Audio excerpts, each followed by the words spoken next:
입니다. 아까 광고 시간에 잠깐 빠뜨렸던 우리 새 가족 소개 잠깐 하도록 하겠습니다. 그래도 누가 등록한 성도인지는 교회에서 알아야 되잖아요. 우리 뒤에 강민석 성도님 잠깐 자리에서 일어나 주시죠.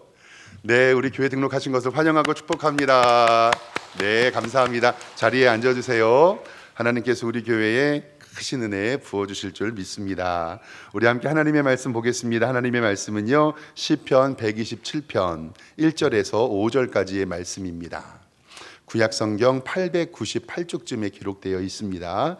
시편 127편 1절에서 5절까지의 말씀 한 절씩 교독하고 마지막 절 함께 읽겠습니다. 여호와께서 집을 세우지 아니하시면 세우는 자의 수고가 헛되며 여호와께서 성을 지키지 아니하시면 파수꾼의 깨어 있음이 헛되도다. 너희가 일찍이 일어나고 늦게 누우며 수고의 떡을 먹음이 헛되도다. 그러므로 여호와께서 그의 사랑하시는 자에게는 잠을 주시는도다. 보라, 자식들은 여호와의 기업이요 태의 열매는 그의 상급이로다. 젊은 자의 자식은 장사의 수중의 화살 같으니. 함께 읽습니다. 이것이 그의 화살통에 가득한 자는 복되도다. 그들이 성문에서 그들의 원수와 담판할 때에 수치를 당하지 아니하리로다. 아멘. 우리의 주보에 기록된 대로 오른손 높이 들고 믿음의 고백 선포하겠습니다. 나는 천지를 지으신 여호와께 복을 받는 자입니다. 아멘. 우리 옆에 있는 성도님들과 인사 한번 할까요? 좌우 돌아보시면서 주님의 이름으로 사랑합니다 인사하겠습니다. 네, 오늘 예배 잘 오셨습니다. 하나님께서 우리에게 응답하여 주시고 우리의 기도에 하나님께서 복 주실 줄 믿습니다. 요즘 우리 교회는 대신방 기간입니다. 성도들의 가정을 방문하고 기도 제목을 듣고 그리고 함께 예배합니다. 너무너무 감사하고 우리 성도님들이 기도하며 예배 시간을 고대하고 있음에 감사합니다. 기도하며 하나님의 은혜를 사모하는 우리 성도님들에게 하나님께서 은혜 주심을 믿습니다. 한 성도님의 가정을 방문했는데요, 그 성도님은 어떻게 됐냐면 교회에서 대신방 광고가 있다는 소식을 딱 듣고 가장 먼저 교회에 연락해서 목사님 저 요 날짜에 신방해 주세요라고 딱 결정 와서 연락해 주신 한 성도님이 계세요. 그래서 구역장님이 목사님 요 성도님이 가장 먼저 요 날 신방해 달라고 하니까 그날 좀 꼭 비워주세요 그러시더라고요. 알겠습니다. 그래가지고 그날 신방 일정을 잡아서 다녀왔어요. 요즘은 신방을 잘 안 받으려고 하잖아요. 그런데 요즘은 억지로 신방을 받는 경우도 있고, 근데 그 성도님은 신방을 너무 사모하고 빨리 받고 싶은 마음이 크셔서 그 날짜와 시간을 딱 정해 주셨거든요. 그래서 저도 너무 감사했어요. 그래도 너무 좀 궁금하잖아요. 그래도 어떻게 그렇게 신방 날짜를 먼저 잡으시고 신방을 사모하신 이유가 무언가. 근데 크게 웃으시면서 그 성도님이 이렇게 재밌게 얘기를 해주셨어요. 목사님, 매도 먼저 맞는 게 낫다고 매도 먼저 맞는 게 낫다고 빨리 신방 받으려고 했어요 라고 했더니 우리 교회에 다니시는 이제 같은 아파트에 사셨던 한 친한 언니한테 혼났다고 얘기를 하는 거예요. 그러니까 이 성도님이 친한 언니에게 이렇게 얘기한 거예요. 나 신방 제일 먼저 잡았는데 매도 먼저 맞는 게 낫다고 가장 먼저 받을 거야 이렇게 얘기했더니 그 언니가 전화해서 이렇게 얘기했더니 얘 너는 말이 그게 뭐니? 매도 먼저 맞는 것이 아니라 하나님의 복을 사모해서 신방 빨리 받고 싶었습니다 라고 얘기해야 된다고 그 얘기를 신방할 때 해주시는데 이렇게 교회 등록한 지 얼마 안 된 새 가족이 신방을 사모하는 것도 감사하고 그렇게 믿음의 고백을 이야기할 때 옆에서 이 말은 덕이 되는 말이잖아요. 근데 이 성도님의 마음이 어떤 건지는 알아요. 신방을 빨리 받고 싶은 마음인데 그냥 재미로 매도 빨리 받는 게 낫다라고 얘기합니다. 근데 그 언니가 말하기를 너는 신방을 빨리 받는 게 하나님의 축복을 사모하는 거지 왜 그렇게 말을 하냐고 서로 이야기하시는 모습이 너무너무 감사했습니다. 하나님께서 대신방 가운데 있는 우리 성도님들에게 하나님의 복과 은혜 주시고 그 기업에 그 공장에 하나님께서 은혜 주시기를 주님의 이름으로 축원합니다. 5월은 가정의 달입니다. 노동절이 있었고요. 어린이날과 어버이날 그리고 스승의 날, 성년의 날 등 세상의 절기가 많이 있지요. 우리 개혁교회에도 어린이 주일과 어버이 주일을 첫째 주와 둘째 주로 정하고 가정의 달에 설교 말씀을 나눕니다. 오늘은 특별히 어린이 주일로 성경에서 말하는 어린이 혹은 자녀 그리고 가정의 이야기를 좀 넓게 한번 해보려고 합니다. 성경은 어린이와 자녀에 관한 말씀이 가득합니다. 예수님도 어린이를 용납하라고 마가복음 10장 14절에 이렇게 말씀하십니다. 어린아이들이 내게 오는 것을 용납하고 금하지 말아라. 하나님 나라가 이런 자의 것이니라. 하나님의 나라를 어린아이와 같이 받들지 않는 자는 결단코 그곳에 들어가지 못하리라 하시고 그 어린아이들을 안고 그들 위에 안수하고 축복하시니라. 아멘. 당시의 유대 사회는 어린이들이 지위가 낮고 법적인 자격이 없는 비독립적인 객체였습니다. 천국은 어떤 자격이나 공로가 아니라 전적으로 하나님을 의지하는 그 마음으로 천국에 들어간다라고 말씀하십니다. 그래서 자격을 가지고 있다는 것이 아니라 어린아이와 같지 아니하면 하나님께로 갈 수 없다는 것을 바라보시며 하나님께서는 아이들에게 안수하고 축복하십니다. 마태복음 18장 3절 말씀에도 너희가 돌이켜 어린아이들과 같이 다지하냐면 결단코 천국에 들어가지 못하리라. 이 어린아이와 같이 자기를 낮추는 사람이 천국에서는 큰 자니라. 누구든지 내 이름으로 이런 어린아이 하나를 영접하면 곧 나를 영접함이니다 라고 성경에 말을 합니다. 어린아이와 같은 자, 하나님만 절대적으로 의지하는 자, 연약한 어린이를 돌보며 소외당한 이들을 배려해주는 사람, 그것을 실천하는 사람이 바로 천국의 백성이라고 말씀하고 있습니다. 어린이 주일을 맞이하여 어린아이와 같은 마음과 그들을 돌보는 귀한 성도님들이 되시기를 주님의 이름으로 축원합니다. 오늘 말씀의 본문은요, 가정에 대하여 이야기하고 있어요. 우리가 아무리 열심히 일하고 수고하고 노력해도 허무함을 느끼는 이유는 무엇인가? 세상에서도 얘기를 하잖아요. 침대는 돈으로 살 수 있지만 잠을 살 수는 없고, 그리고 튼튼한 우리가 집을 살 수는 있지만 가정은 살 수 없다. 우리가 아무리 비싼 약을 살 수는 있지만 건강은 살 수 없지요. 우리가 오늘 말씀을 통해서 세상에서 수고하고 노력하여도 허무함을 느끼는 이유가 무엇인지 성경은 이야기하고 있습니다. 그 질문에 대해서 오늘은 한번 대답을 좀 찾아가 보려고 합니다. 오늘 말씀 127편 1절의 말씀을 성경을 좀 보겠습니다. 성경은 이렇게 말합니다. 여호와께서 집을 세우지 아니하시면 세우는 자의 수고가 헛되고 여호와께서 성을 지키지 아니하시면 파수꾼의 깨어 있음이 헛되도다. 너희가 일찍이 일어나고 늦게 누우며 수고의 떡을 먹음이 헛되도다. 아멘. 오늘 시편의 기자의 질문은 이겁니다. 가정을 집으로 비유하면 그 집은 누가 짓는가에 대한 질문이에요. 하나님이 짓는가 아니면 내가 지어가는 것인가? 솔로몬은 이 질문을 통해서 우리에게 정답을 알려줍니다. 오늘 말씀은 하나님께서 가정과 내 집을 세우지 않으시면 모든 것이 헛되다라고 말씀합니다. 우리가 돈을 모아서 집은 멋있게 사고 지을 수 있지만 복된 가정은 만들 수가 없습니다. 우리가 아침 일찍 일어나서 노동을 하고 애쓰고 자녀들을 양육하고 늦게 누우며 수고의 떡을 먹는 것이 하나님 없는 인생에는 아무 소용이 없다라고 우리에게 말합니다. 즉 우리의 가정, 우리의 집은 하나님이 지으십니다. 그래야 든든하게 섭니다. 이 질문에서 오늘은 세 가지 성경에 말하는 것들을 좀 살펴보겠습니다.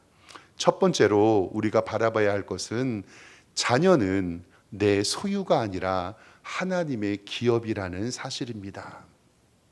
자녀는 내 소유가 아니라 하나님의 기업입니다.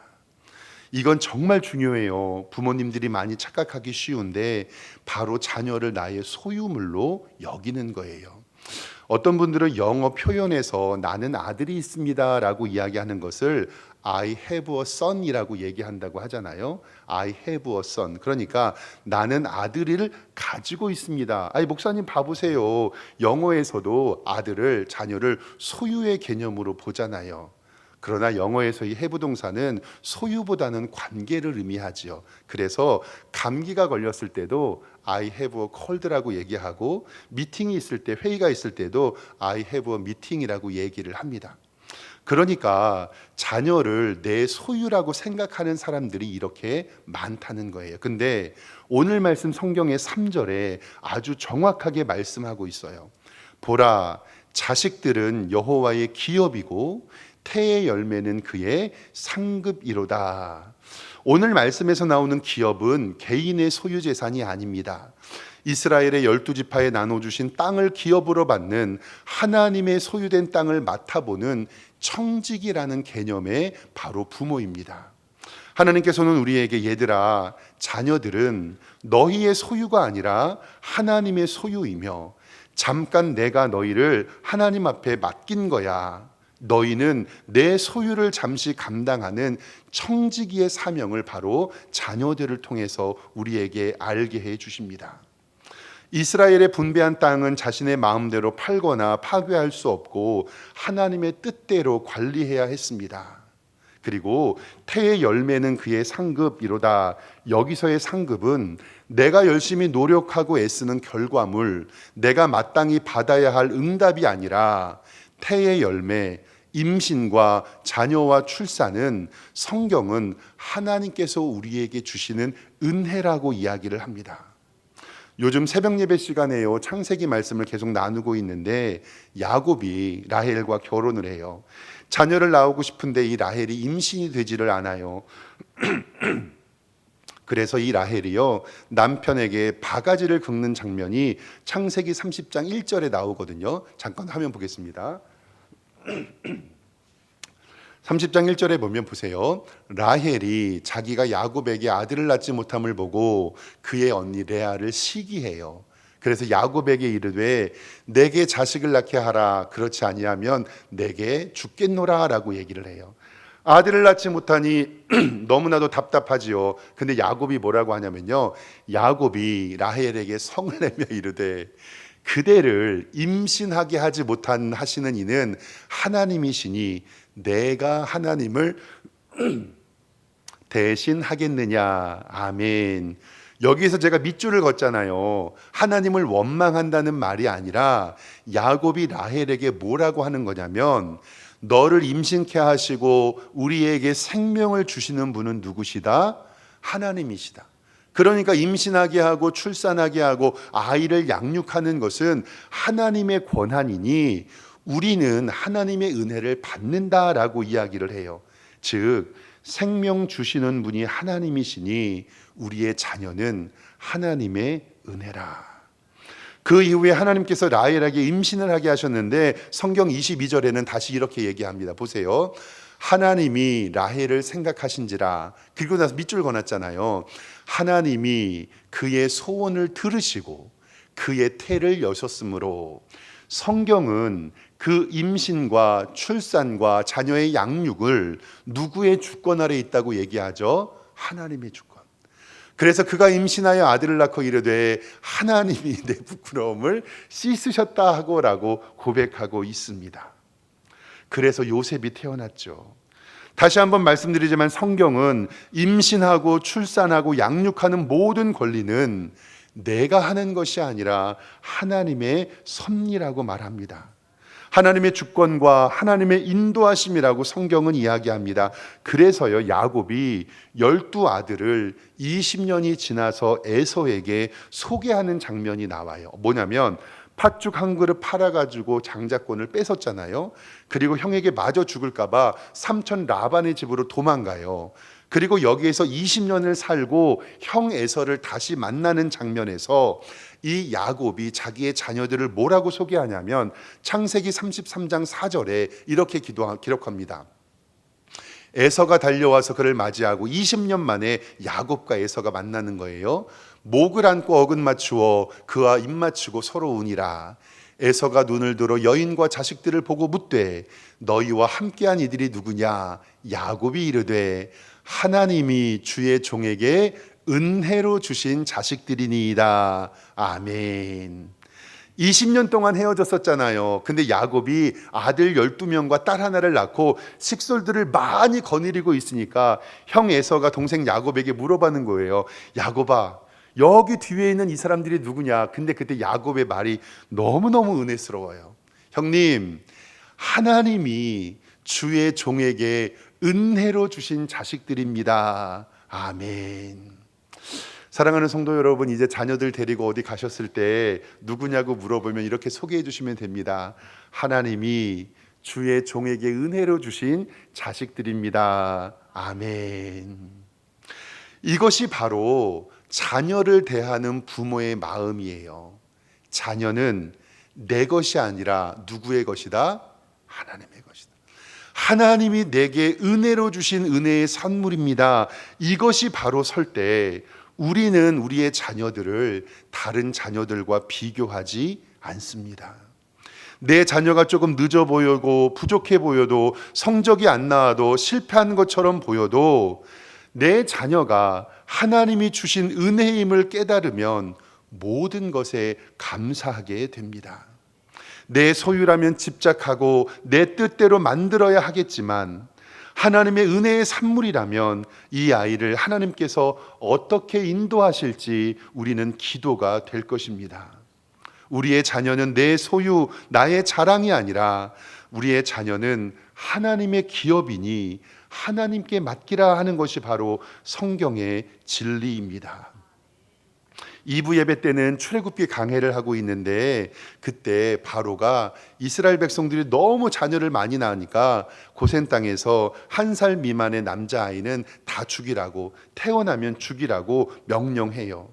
그때 바로의 명령을 듣지 않았던 모세의 어머니가 모세를 몰래 키우다가 모세가 100일이 되하여서 막 옹알거리니까 어쩔 수 없이 갈대 상자에 모세를 넣고 나일강에 아이를 버리게 되는 장면이 출애굽기 1장과 2장에 기록되고 있어요. 그때 살펴보았던 요게벳, 그 어머니가 불렀던 노래를 함께 좀 살펴본 적이 있는데 오늘도 다시 한번 좀 살펴보도록 하겠습니다. 요게벳의 노래라는 이 찬송가 시예요. 엄마가 모세를 떠내려 보내면서 어떤 심정이었는지 기록한 거거든요. 보세요. 작은 갈대 상자 물이 새지 않도록 역청과 나무 진을 칠하고, 어떤 마음이었을까 그녀의 두 눈엔 눈물이 계속 흘러. 동그란 눈으로 엄마를 보고 있는 아이, 저 아이가 바로 모세거든요. 입을 맞추고 상자를 덮고 강가에 띄우며 간절히 기도했겠지. 그 엄마가 모세를 떠내려 보면서 했던 기도예요. 너의 삶의 참주인, 너의 참 부모이신 하나님 그 손에 너의 삶을 맡긴다. 너의 삶의 참주인, 너를 이끄시는 주 하나님 그 손에 너의 삶을 드린다. 그가 널 구원하시리, 그가 널 이끄시리라. 그가 널 사용하시리, 그가 널 인도하시리. 아멘. 모세의 어머니 요게벳이 100일밖에 안 된 자기의 아들을 강가에 떠내 보낼 수 있었던 것은 이 아들의 인생을 누구에게 맡겼기 때문에요? 하나님께. 왜냐하면 내 것이 아니라 누구의 것이기 때문에? 하나님의 것이기 때문에. 사랑하는 성도 여러분, 우리 자녀를 바라볼 때 하나님께 맡기고 우리 자녀들에게 마음껏 기도해 주시기를 주님의 이름으로 축원합니다. 그러면 하나님께서 우리의 자녀들에게 복 주실 줄 믿습니다. 오늘 말씀에서 하나님께서 두 번째로 말씀하시는 것은 자녀는 부모의 화살이라고 얘기하셔요.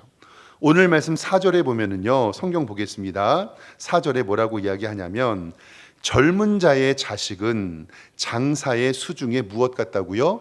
화살 같다라고 얘기해요. 젊은 자의 자식이라고 이야기할 때 이것은 뭘 뜻하냐면 자녀들을 양육하는 젊은 부모들을 얘기를 해요. 즉 품 안에 자식들이 있을 때 젊은 자의 자식은 장사의 수중에 화살 같은데, 여기서의 장사는요 전쟁의 장군, 그 궁수들을 이야기하고 자식은 궁수의 화살 같다고 말씀합니다. 화살은 가만히 두는 장식품이 아니죠. 반드시 어디론가 날아가는 목적성이 있습니다. 우리의 자녀가 평생 부모 곁에 있는 것이 아니라 언젠가는 부모의 곁을 떠나 날아갈 때가 있다는 거예요. 부모의 역할은 자녀를 내 품에 품는 것이 아니라 하나님이 정해주신 정확한 관역을 똑바로 날아갈 수 있도록 그 방향을 잡아주는 것입니다. 화살은 처음부터 날카롭고 곧게 태어나는 것이 아닙니다. 나무를 깎고 다듬고 날카롭게 만들고 그 뒤에 깃을 붙여야 됩니다. 그래서 세밀한 공정이 필요하죠. 즉 부모는 자녀라는 화살을 다듬는 장인입니다. 말씀으로 사랑으로 자녀들을 신앙과 인격적으로 자라도록 다듬어야 하는 것이 바로 우리 부모들의 역할입니다. 우리의 자녀들을 멋진 화살로 키우시기를 주님의 이름으로 축원합니다. 요즘에요, 아이들을 키우기가 너무 어렵다고 얘기해요. 저도 중고등부 학생들이 있는 엄마, 아버지지만 한동안 뉴스에서요, 아이들 수학여행을 요즘에 안 보낸다. 강원도로 2박 3일 수학여행 가는데 수학여행비가 7, 80만 원 나왔다고 뉴스에 한창 좀 떴던 얘기가 있어요. 저도 자녀를 키우는 입장이라서 무슨 강원도에 속초로 가는 이 수학여행이 7, 80만 원이나 들까? 차라리 그 돈이면 동남아를 가겠다라는 생각이 들어서 조금 알아봤습니다. 근데 수학여행 가는 비용이 오를 수밖에 없더라고요. 안전사고가 안 되니까요, 한 반에 2명씩 안전요원을 추가로 배정한대요. 그리고 우리 아이가 애들이랑 같이 자면 잠을 못 자니까 우리 학교 다닐 때는 막 20명, 30명이 큰 방에서 잤잖아요. 근데 요즘 수학여행은요 2인 1실로 보내준대요. 그래야 안 싸운다고. 그리고 요즘엔 중고등학교가 한 반에 20명밖에 안 되잖아요. 그러니까 1반과 2반하고 섞어서 45인승 차 한 대로 가면 되는데 엄마들의 민원이 왜 우리 애들 기죽이려고 딴 반이랑 함께 가게 하냐고. 그래서 우등버스를 예약해서 자리가 남아도 한 반에 한 반씩, 한 차에 한 반씩 태우러 나간대요. 우리 애 무슨 알레르기 있고 밥 못 먹으니까 식사는 무조건 뷔페로 해주세요. 그리고 수학여행 때 전문 레크레이션 강사 개그맨들을 초빙해서 애들을 재밌게 해준대요. 그러니까 옛날에 2, 30만 원이면 갔던 수련회가 이렇게 7, 80만 원 수학여행이 올려지죠. 학부모 민원도 요즘엔 엄청 많아졌다고 해요. 저는 진짜 깜짝 놀랐는데 말을 듣고 진짜 뉴스를 검색했는데 진짜 있더라고요. 학교 급식을 줬는데요, 학교 급식에 만두를요, 조리사들이 직접 빚지 않고 시판한 만두를 줬다고, 우리 애들한테 이런 걸 먹였다고 학교로 전화를 해서 민원을 넣은 엄마가 있었어요. 저는 진짜 농담인 줄 알았거든요. 근데 인터넷에요 급식실 만두만 치면요 그 기사가 진짜 나와요. 요즘에는요 학교에서 운동회 하면은요 주변에서 시끄럽다고 어느 한 초등학교에서 운동회를 했는데 민원이 300개가 넘게 들어왔대요. 운동회를 하면요, 운동회를 담당하는 레크레이션 강사한테 무조건 무승부로 해달라 그런대요. 왜냐하면 패배의 아픔을 간직하지 않기 위해서 그렇대요. 요즘에요 상장은요 아이들 다 있는 데서 못 주는 거 아시죠? 상 받는 아이 한 명만 불러서 교무실에서 몰래 줘야 돼요. 왜냐하면 상장 못 받는 아이들에게 위화감 조성하지 않기 위해서. 운동회 때요 도시락을 못 싸오게 한대요. 왜냐하면 도시락 반찬이 차이 나서 못 싸온 아이들 위화감 조성할까 봐. 여기 제가 말씀드렸던 거 농담 같잖아요. 근데 진짜 교육청에 민원으로 있다는 것을 제가 신문 기사를 통해서 확인했어요. 우리 교회 앞에 중학교가 새로 생겼잖아요. 우리 아이들 너무 귀엽고 사랑스러운데 몇몇 학생들이요, 중학교가 있고 저희 교회 주차장이 있잖아요. 저희 교회 주차장 앞에가 펜스가 낮아요. 근데 몇몇 친구들이요 글로 넘어와요. 그리고 우리 교회 뒤에 주차장 뒤에 와가지고요 담배를 피고 가요. 그래도 저도 목사고 아이들을 가르치는 사람이니까 그걸 어떻게 할 수가 없잖아요. 그럼 제가 얼른 이렇게 가가지고 씩 웃으면서 니들 뭐하니 이렇게 물어봐요. 그러면 어른이 가면 담배를 내려놓고 꺼야 되잖아요. 네가 뭔데 하고 이렇게 쳐다봐요. 나 여기 목사님인데 담배 꺼라. 근데 제가 좀 덩치가 있으니까 좀 무서웠는지 그래서 제가 궁금해갖고 제 딸에게 물어봤어요. 야, 요즘 학교에서 담배 피는 아이들 어떻게 하니? 물어보니까요, 놀라지 마세요. 요즘 애들은요, 학교 실내에서도 담배를 핀대요. 계단에서도 담배 피고요. 거짓말 같죠? 그래서 제가 걱정이 돼갖고, 야, 우리 아빠 학교 다닐 때는 학교에서 담배 피면 퇴학이었는데, 그리고 야, 엄청 맞았는데, 근데요, 성도 여러분, 중학교가 의무교육이 된 다음에 퇴학이 없어졌어요. 그리고 아이들이 담배를 피면 최고 징계가 전학인데, 그 옮긴 전학에서 한 학교에서도 똑같은 일을 범하는 거예요. 그러면 야, 니네 애들이 학교에서 반에서 담배 피면 어떻게? 그랬더니 선생님들도 아무런 말할 수 없대요. 부모님께 전화해서 해결해 달라고 하면 부모님들이 뭐라 그런지 아세요? 그냥 두세요. 그래서 어떤 학교에서 어떻게 담배 피는 아이들을 해결했는지 좀 인터넷에 알아보니까요, 학교는 금연시설이잖아요. 아이가 담배를 피면 구청에 신고를 한대요.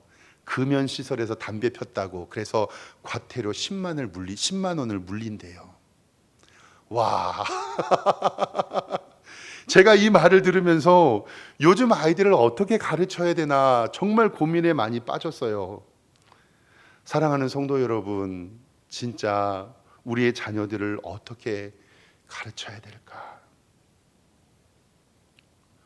잠언 22장 6절에는 우리에게 이러한 말씀이 있습니다. 마땅히 행할 길을 아이에게 가르치라.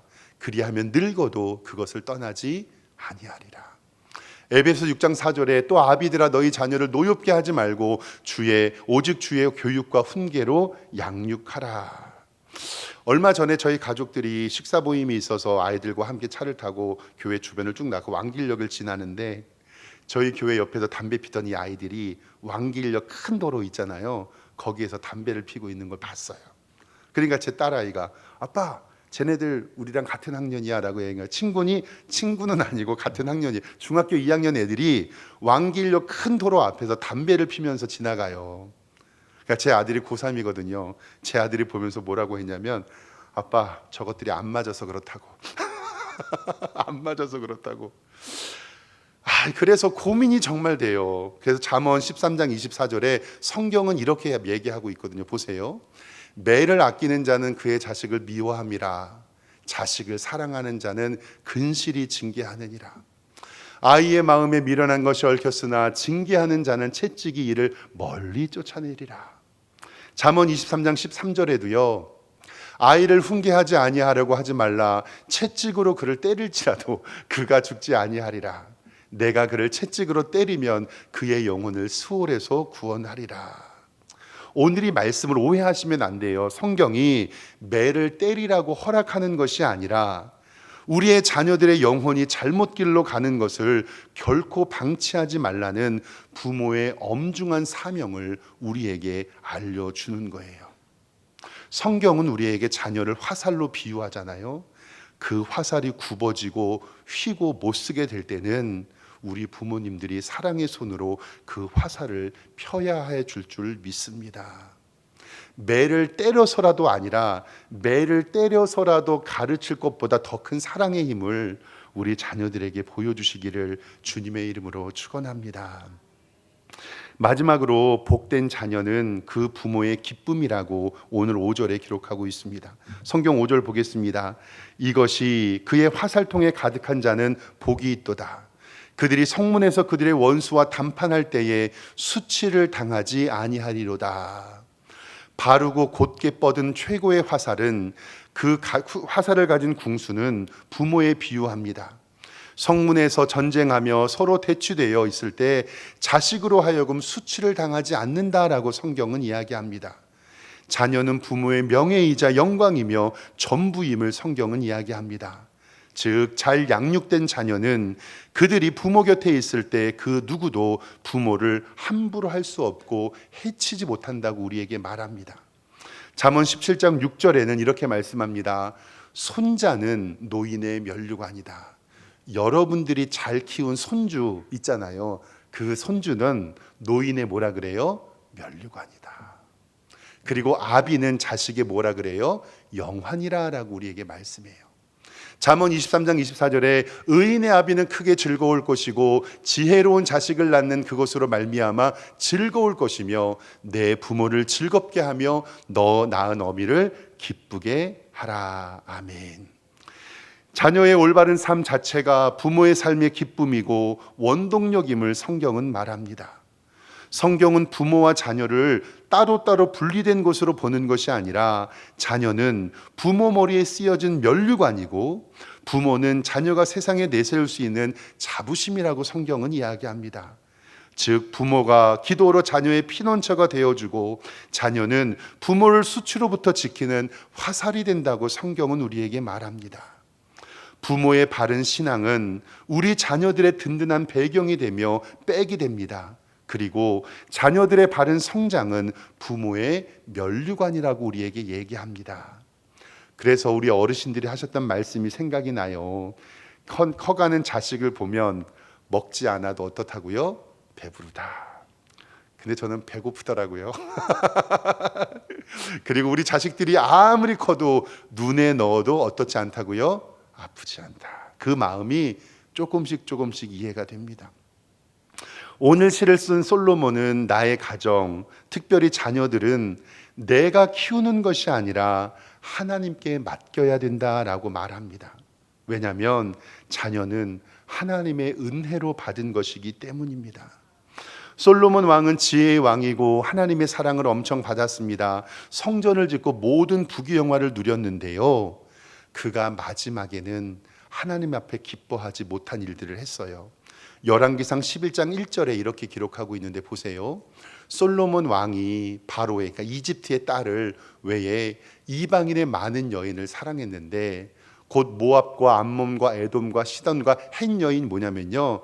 자기의 정략 결혼들을 통해서 결혼을 했어요. 근데 3절이 뭐라 그러냐면 왕은 솔로몬 왕이 후궁이 몇 명이요?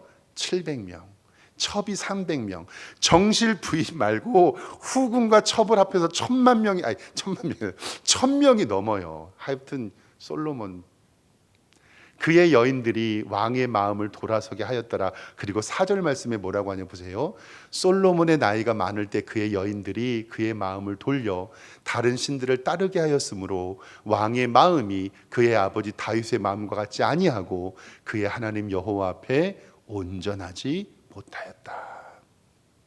하나님의 기업인 자식을 정략적인 결혼과 권력 유지의 도구로 사용하고 자신의 힘과 능력으로 자기의 가정을 세우려고 했을 때 결국 하나님께서는 솔로몬에게 심판하십니다. 그 나라가 두 나라로 나눠지게 되고 그의 아들 르호보암은 하나님을 버리고 악한 왕이 되어지죠. 솔로몬은 아마도 하나님 앞에서 회개하는 시를 오늘 말씀에 지었다고 저는 생각해요. 솔로몬은 내가 집을 세우려고 화살을 쏘아 다 봤는데 내 힘으로 했었을 때는 아무것도 되지 않았다. 나의 가정과 나의 자녀는 하나님이 세워주셔야 한다. 자녀는 내 것이 아니라 하나님의 것이니 하나님의 방법대로 해라.